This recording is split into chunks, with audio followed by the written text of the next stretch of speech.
प्रश्न 22 साल के बच्चे के द्वारा पूछा गया है।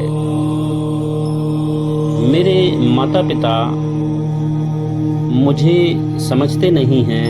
मैं जो करना चाहता हूँ पढ़ाई के मामले में और अन्य मामले में, वो अपनी इच्छा मुझ पर थोपते हैं।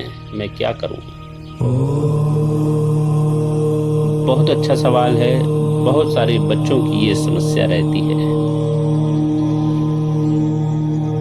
मेरे प्यारे बच्चे, मैं आपसे कहना चाहूँगा, यदि किसी भी काम में आपका तर्क सटीक है तो आप वही करो और करके सीखो। इसके मायने ये नहीं कि आप अपने माता पिता के विरोध में जाओ, नहीं, बिल्कुल नहीं।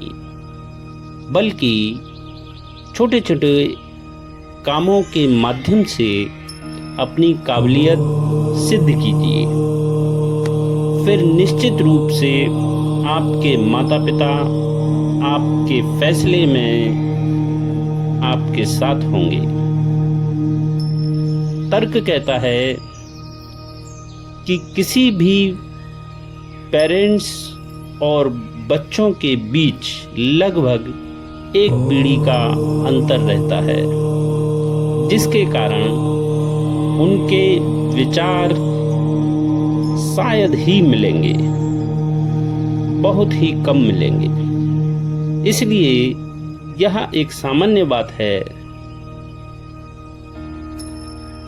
मेरे विचार से आप अपना हुनर सिद्ध करके बताइए, फिर सारी दुनिया आपके पीछे होगी। परिवर्तन प्रकृति का नियम है। पिछले कुछ सालों में यह परिवर्तन बहुत तेजी से हुआ है। इसलिए दो पीढ़ी के विचार नहीं मेल खाते हैं। दुनिया में मौजूद हर चीज हमेशा आगे की ओर चलती है, जबकि पीढ़ी, खासकर पुरानी पीढ़ी, इसे पीछे की ओर ले जाना चाहती है। यह स्वाभाविक है।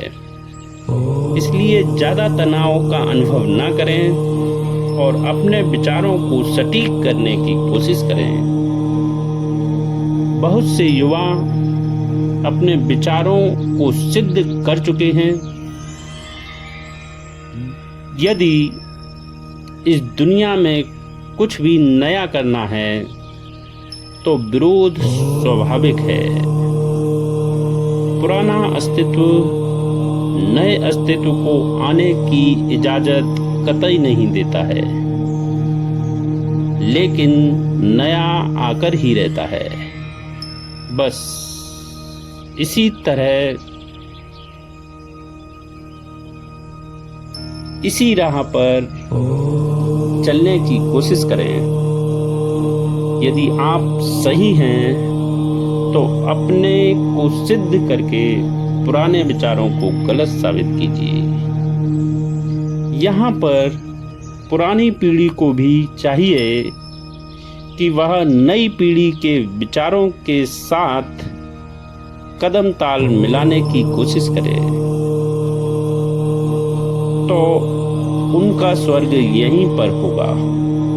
लेकिन यदि विरोध तीव्र रहा तो नर्क भी यहीं पर भोगना होगा।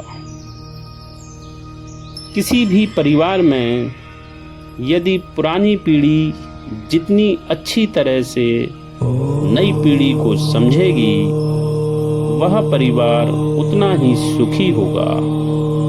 अन्यथा आने वाले समय में यह सामाजिक इकाई जिसका नाम परिवार है, केवल और केवल इतिहास में पढ़ने को ही मिलेगी। केवल इंसान की उत्पत्ति ईश्वर के द्वारा की गई है। इसके अलावा समाज, रिश्ते नाते, नियम कानून मानव निर्मित है, जिस पर समय समय पर सुधार अत्यंत आवश्यक है। नई पीढ़ी की तुलना में पुरानी पीढ़ी को ज़्यादा समझदारी की आवश्यकता है। यही समझ परिवार को सुख की ओर ले जाने में सक्षम है।